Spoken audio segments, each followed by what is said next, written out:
ఉరకలేస్తూ ఉప్పొంగెను నీరాకతో సోనియమ్మ తెలంగాణ జన ప్రభంజనం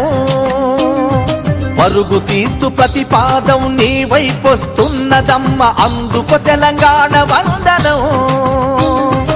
ఉరకలేస్తూ ఉప్పొంగెను నీరాకతో సోనియమ్మ తెలంగాణ జన ప్రభంజనం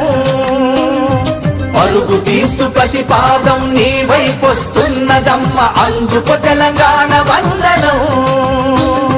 4.5 కోట్ల ప్రజల కల నెరవేర్చావని తెలంగాణ తల్లికి సంకెళ్లను తెంచావని వందలాది త్యాగాలకు ప్రాణం పోసావని పంజరాన పక్షికి స్వాతంత్ర్యం పంచావని తెలంగాణ తల్లి నిన్ను చల్లగా దీవించి నేడు ఒడిని పరిచి పలికే స్వాగతం 60 ఏళ్ల ఆకాంక్షకు ఆయువు పోసిన తల్లి అందుకు తెలంగాణ